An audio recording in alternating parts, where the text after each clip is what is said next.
Ora, sejam bem-vindos para mais um vídeo e para mais uma apresentação de um livro. E hoje vamos falar sobre ciência, sobre física, sobre cosmologia e vamos falar sobre o fantástico livro de Stephen C. Meyer, filósofo da ciência, que escreveu uma obra fantástica que saiu agora, este ano, e que trata sobre as 3 hipóteses da existência de Deus perante a ciência. Rapidamente, este é um livro que não trata de teologia em si mesmo, portanto não tem absolutamente nada a ver com a revelação bíblica. Este livro é um livro que trata de ciência. Abrange várias áreas, desde a física, a cosmologia, a biologia, portanto, a astrofísica, a astronomia, várias áreas dentro do estudo da ciência, inclusive principalmente dentro da física e das várias áreas dentro da física, física das partículas, física, portanto, do estudo sobre a teoria da relatividade, a teoria quântica, portanto, a teoria clássica mecânica, tudo isso este autor vai falar e vai defender, portanto, a hipótese de Deus. Portanto, quem é Stephen C. Meyer?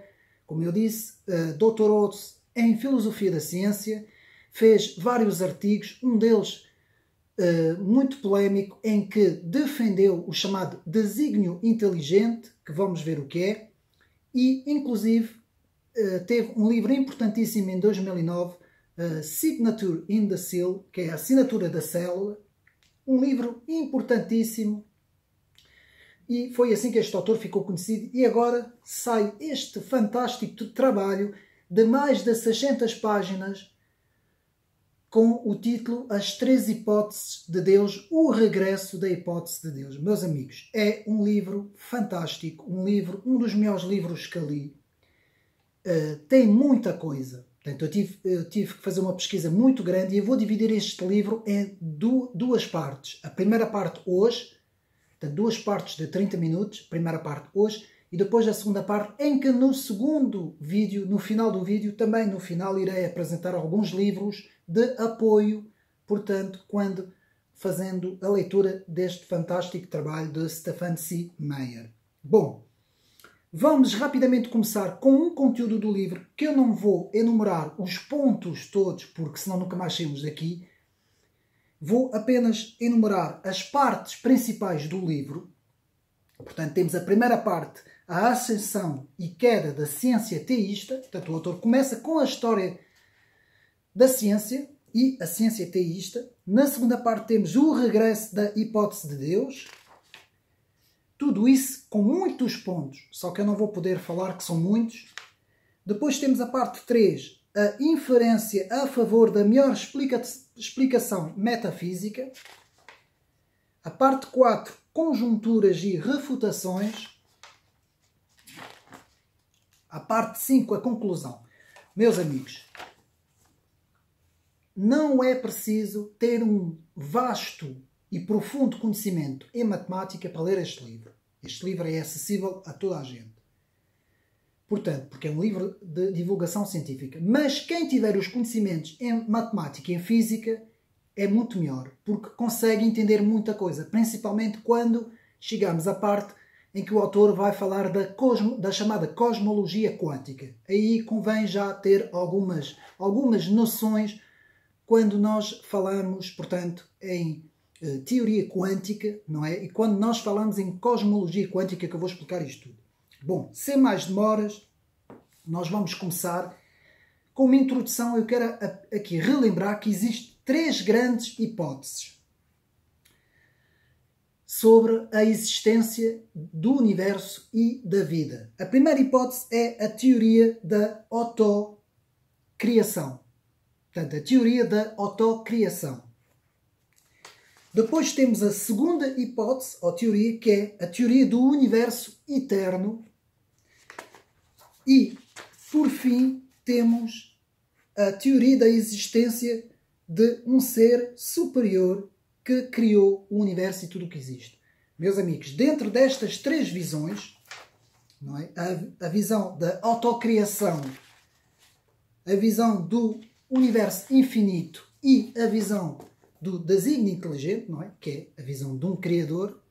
Dentro dessas três hipóteses há muitas outras hipóteses também, digamos assim, que estão acopladas a cada uma dessas três teorias. E nós vamos ver isso, há muita coisa, e nós vamos então rapidamente começar com o primeiro capítulo que o autor nos faz, portanto, a apresentação, digamos assim, das três grandes evidências para o começo do universo. Então, aqui o autor fala-nos, portanto, da história da ciência, e vai começar com o teísmo, e vamos ter aqui, portanto, a origem da vida, a origem do universo, a origem e a natureza da consciência humana. Portanto, o autor vai falar aqui nestas três grandes divisões: a origem da vida, a origem do universo, a origem da natureza e da consciência humana. Portanto, e aqui o único versículo que nós vamos aqui ter, digamos assim, versículo bíblico, o autor não vai falar mais em chamada teologia revelada, é o Salmo 19, que nos diz que toda a criação manifesta a grandeza de Deus. Os céus e a terra manifestam a grandeza de Deus, e depois não vamos ter mais nada. O autor vai entrar no domínio da ciência, portanto, o autor vai nos falar no domínio da ciência, e vamos então, sem mais demoras, ver. Portanto, logo na história da ciência, o método científico, a inferência do método científico de Roger Bacon e Grosseteste, que foram os dois autores principais no século XI e XII, que começaram com, portanto, a teoria do método científico, depois foi retomado por Francis Bacon mais tarde, e é com isso que o autor nos vai então introduzir.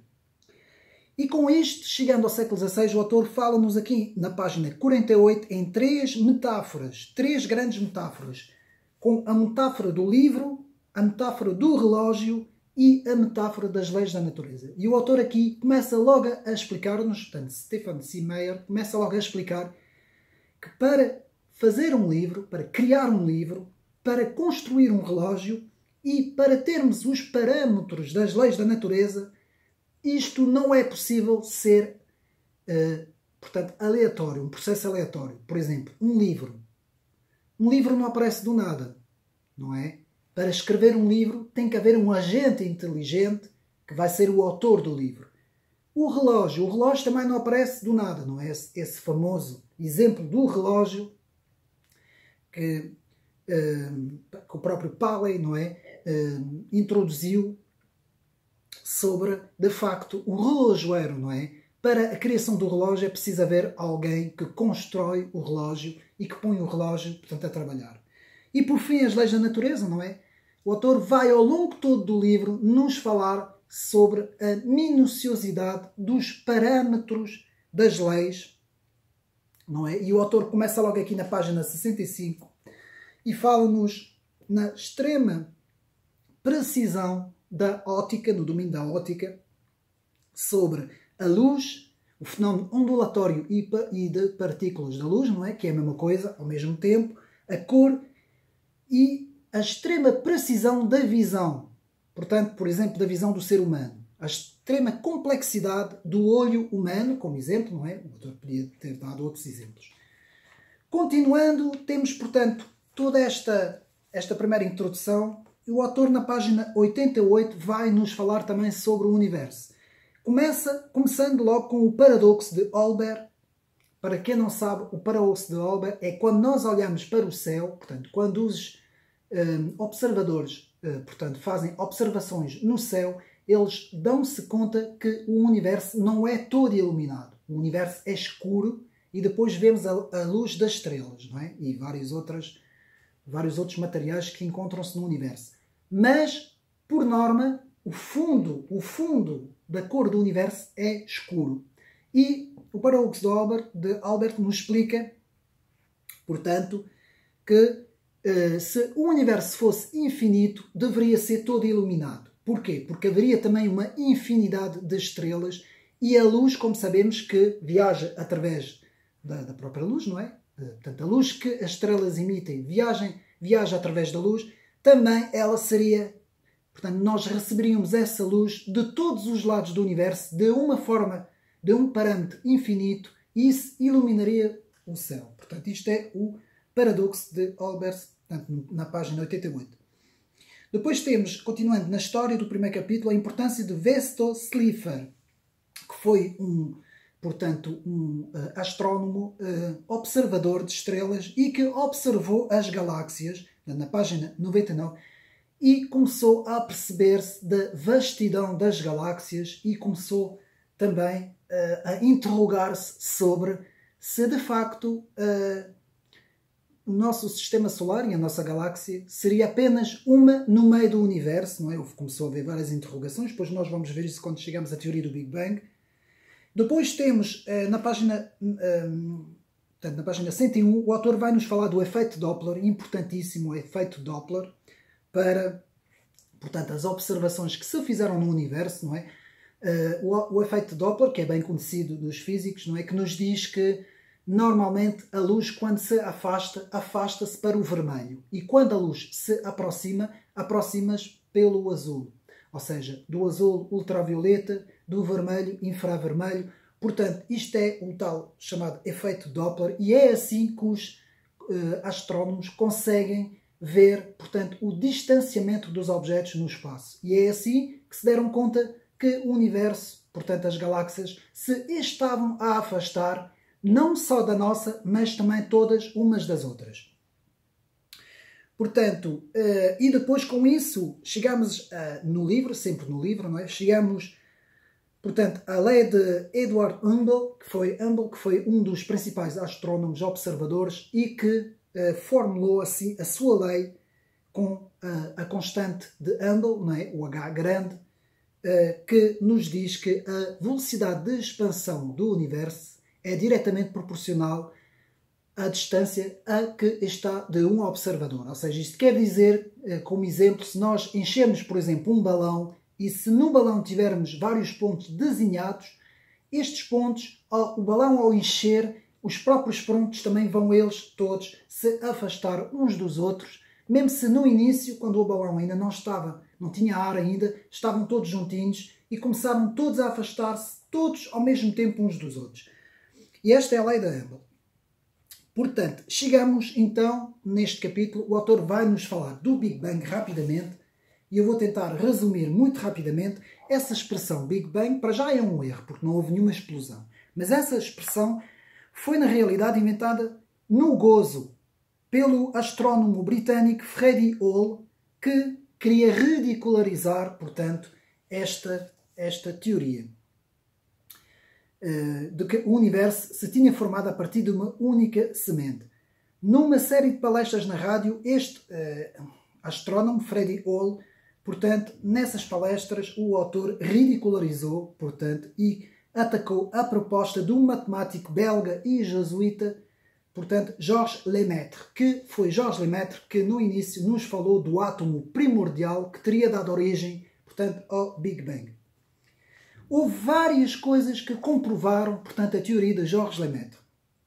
Em 1927, portanto, Lemaitre e Friedman, por meio de modelos matemáticos, acabaram por comprovar a teoria do Big Bang. E Hubble, não é, detecta com o seu telescópio a expansão do universo e formula assim a sua lei H igual a distância mais, portanto, a sua constante, que é o H grande. O sucesso do modelo do Big Bang baseia-se em 3 observações cruciais. A primeira, como eu disse, Edwin Hubble, que em 1920 viu que as galáxias se estavam a afastar umas das outras. Por meio do efeito Doppler, como eu disse, portanto, a luz demora pouco mais a alcançar o universo quando está em expansão. E, de facto, todas as galáxias aparecem, portanto, mais para o vermelho do que para o azul. Portanto, como eu disse, este efeito implica um desvio na frequência da luz, a que se chama desvio para o vermelho. Portanto, à medida que foi arrefecendo, o universo também deixou um género de uma sopa de partículas que, inicialmente, com quarks e gluões, e outras partículas fundamentais, Passando apenas 1 minuto, os quartos juntaram-se e formaram protões e neutrões. Depois, passando os primeiros 3 minutos, a própria química cósmica misturou-se aos protões e neutrões de acordo com os números relativos, formando núcleos atómicos. Portanto, a partir aí de 3 minutos. E nessa altura se formaram os diferentes elementos do hidrogênio através da fusão nuclear. Então tivemos as equações de Friedman e Lemaitre em 1927. Depois temos as observações do desvio para o vermelho em 1929 de Handel, não é? Em 1948, portanto, a radiação cósmica de fundo em microondas, que é o suposto, portanto, rasto, digamos assim, desta expansão cósmica, não é? Do átomo primordial de Georges Lemaitre, teria deixado, portanto, esta radiação de fundo em microondas, e isto foi previsto por Alpher e Gamow, que em 1948 previram, que depois veio-se a confirmar em 1965, quando, portanto, Penzias e Wilson detectaram de facto esta radiação de fundo. Aliás, esses dois observadores, que eram astrónomos também, que estavam a fazer observações sobre galáxias portanto, com algum material, portanto, para detectar, digamos assim,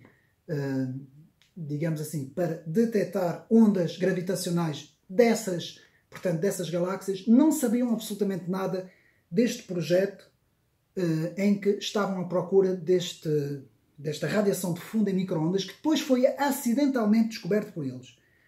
E depois, mais tarde, em 1922, o próprio satélite Cobb mede as irregularidades da radiação cósmica de fundo e consegue comprovar, de facto, a teoria do Big Bang. Essas foram as comprovações mais importantes que aqui Stephen C. Meyer nos fala no livro e que nos comprova que, de facto, houve uma concentração primária de energia, matéria e energia, que depois se teria expandido e teria formado o universo. Portanto, em termos teóricos, temos, portanto, nos primeiros 4 segundos temos os neutrões, os protões, os eletrões e os fotões. Depois, nos primeiros 3 minutos, temos os núcleos de deutério, núcleos de hélio, neutrões, eletrões e fotões. Depois temos 300 mil anos depois é que aparecem, portanto, os átomos de hidrogênio e átomos de hélio, que depois, 3 mil milhões de anos depois, vão dar a constituição do tecido do nosso universo. Portanto, isso é mais ou menos o que se tem em teoria, e é mais ou menos assim que se formulou esta teoria, que deveria se chamar, digamos assim, a teoria da expansão da matéria e da energia, e não o Big Bang, porque isso não foi propriamente uma explosão. Com tudo isto, Arthur Eddington, mais tarde, vai fazer uma conferência muito importante, porque na altura, o que é que nós tínhamos?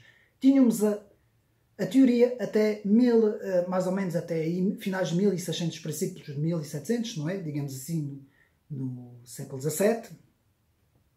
Tínhamos nessa altura, portanto, e princípios do século XVIII, tínhamos nessa altura a teoria de Isaac Newton. E até essa altura todos os físicos se regiam pelas teorias de Isaac Newton, não é? Que sabemos, não é? As 3 leis físicas e a lei da gravitação geral, não é? Todos os corpos se atraem por uma força proporcional às suas massas e inversamente proporcional ao quadrado da distância que os separa.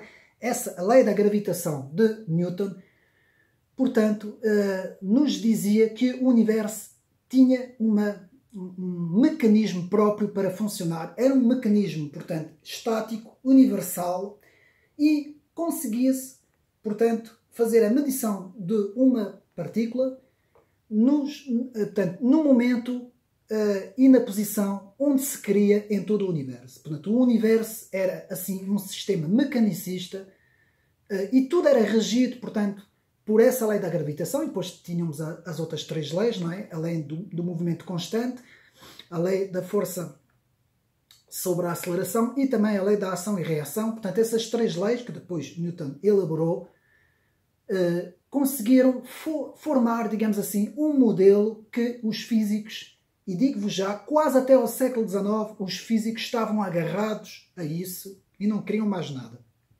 Essa lei, em termos macro, conseguia explicar todos os fenómenos do universo. E foi no início do século XX que vai aparecer a grande revolução, e foi Albert Einstein que vai, em 1905, falar da teoria da relatividade restrita, e depois, em 1915, a teoria da relatividade geral, e Einstein vai aqui mudar completamente os parâmetros, vai mudar tudo ao contrário. Ao princípio não foi muito aceito. Os físicos continuaram com o modelo de Newton, agarrados com unhas e dentes ao modelo de Newton, mas depois, aos poucos, com as várias descobertas, não é? O modelo da relatividade restrita primeiro e depois geral, não é? Portanto, a restrita nos fala de uma coisa importantíssima. Portanto, o tempo e o espaço, que eram duas coisas separadas, esses dois parâmetros foram, portanto, unidos e passaram a ser um parâmetro, e Einstein nos diz que o tempo e o espaço, portanto, são relativos e que esse parâmetro passa a estar junto. Isso foi uma grande revolução, porque no tempo de Newton não era nada disso. Meus amigos, não era nada disso. O tempo e o espaço eram duas coisas completamente separadas, completamente diferentes. O tempo era igual em todo o universo, o espaço era medido consoante a posição de partículas, de pontos, não é? Digamos assim.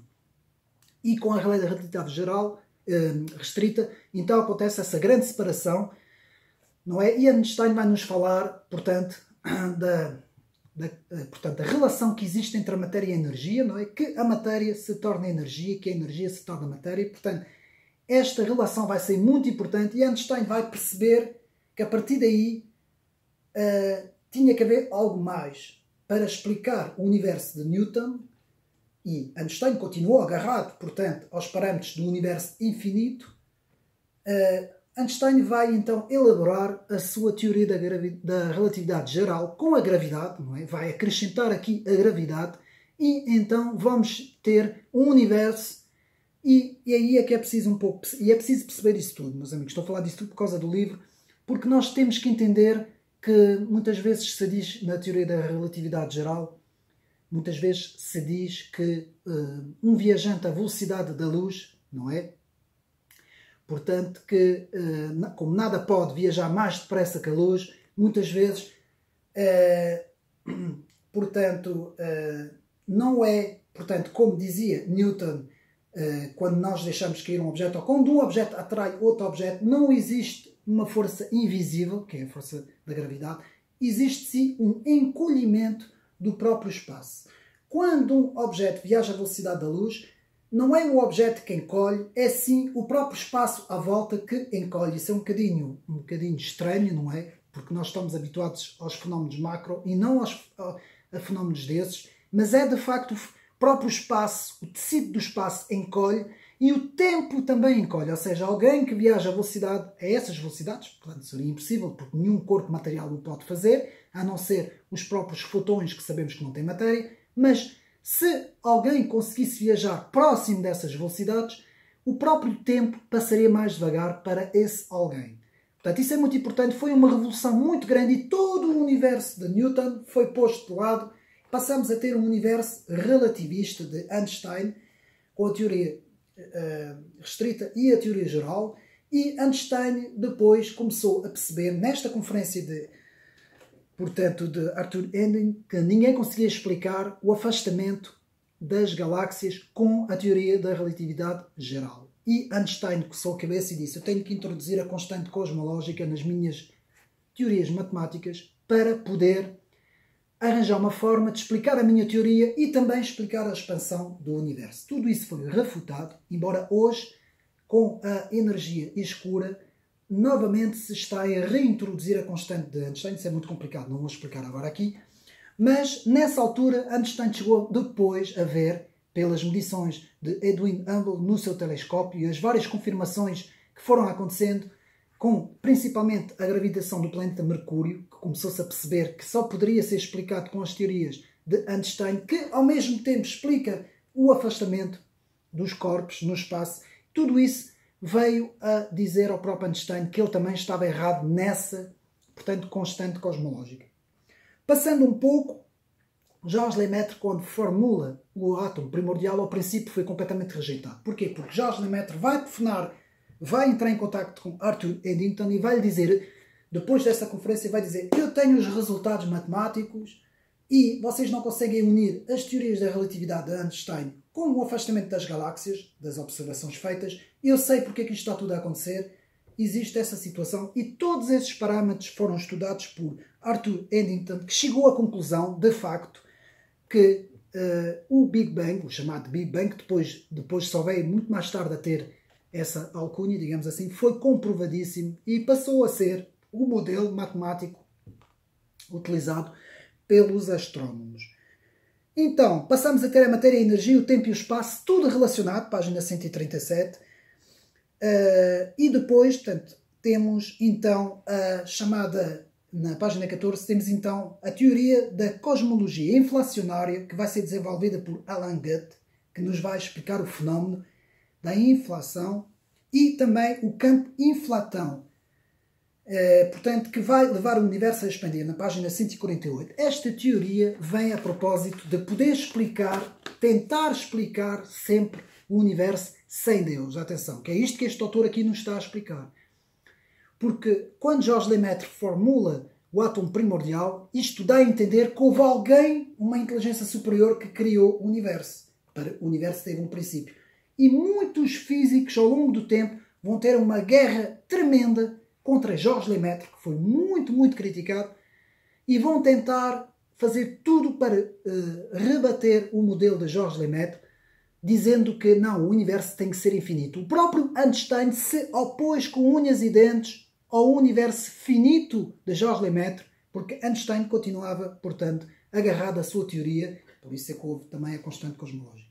Então depois, temos então, continuando no livro, na página 149, temos o teorema BGV, ou seja, o autor aqui na página 149 tenta nos explicar que todos os modelos apontam para um começo do universo. Há aqui várias páginas que nos falam disso, portanto, o modelo do Big Bang, o multiverso, que vamos ver mais para a frente, portanto, o modelo oscilante, o modelo estacionário, o modelo das cordas, a teoria das cordas, vamos estudar isso no segundo vídeo, e também o modelo das flutuações quânticas aleatórias, também vamos estudar isso, porque estamos quase a chegar agora ao fim desta primeira parte, vamos estudar isso mais para a frente. Ainda tenho tempo, digamos assim, na página, portanto, 152, ainda tenho tempo de falar do chamado universo caixinho dourado, que Stephen G. Meyer nos fala que é os parâmetros do universo, é como comparar com um caixinho dourado, de uvas douradas, digamos assim, que aquilo está tão bem feito, todos os parâmetros e as constantes da física, que vamos ver isso tudo no segundo vídeo. Portanto, o desígnio inteligência, aí aqui na página 161, o autor vai desenvolver o conceito de desígnio inteligente, pré-existência de inteligência antes da criação da própria matéria e energia. Sabemos que o universo começa com a matéria, a energia, o espaço e o tempo. Parâmetros, espaço e o tempo juntos, teoria da relatividade geral, matéria e energia, podemos estudar isso na teoria quântica também, e de certa forma na teoria da relatividade restrita. Tudo isso, todos esses parâmetros estão todos juntos, portanto isso depois tem equações, não vou aqui falar em equações, porque muita gente aqui pode não ter a matemática, mas tudo isso é regido por várias equações que depois vão originar 4 forças que eu vou explicar, portanto, no vídeo de hoje. Então, temos a pré-existência desse desígnio inteligente e, portanto, Stephen C. Meyer nos vai dizer que existe um grande arquiteto por detrás e vai rebater todas as teorias até aos dias de hoje, explicando tintim por tintim, e no fim também irei mostrar alguns livros que nós precisamos ter para compreender melhor, para ser um apoio de leitura a este livro, embora o livro não é complicado, não tem fórmulas nem equações, consegue-se ler o livro bem, mas esses livros nos ajudam. Quem puder ler estes livros seria melhor. Portanto, fica aqui o final deste vídeo. Na segunda parte vamos ver muita coisa, meus amigos, vamos aqui ver muita coisa, porque o melhor do livro está na segunda parte deste vídeo. Portanto, não perca a segunda parte deste vídeo. Fiquem atentos, vamos falar dos parâmetros da afinação perfeita, vamos falar em várias coisas, vamos falar em várias teorias, em vários autores que escreveram livros importantíssimos. Vamos falar da chamada, portanto, flutuações quânticas aleatórias e do multiverso, bem como da teoria das cordas, tudo isso vamos falar pormenorizadamente no segundo livro. Vamos falar um bocadinho também de biologia rapidamente. E tudo isso será, portanto, no segundo vídeo. Não perca, então, a segunda parte.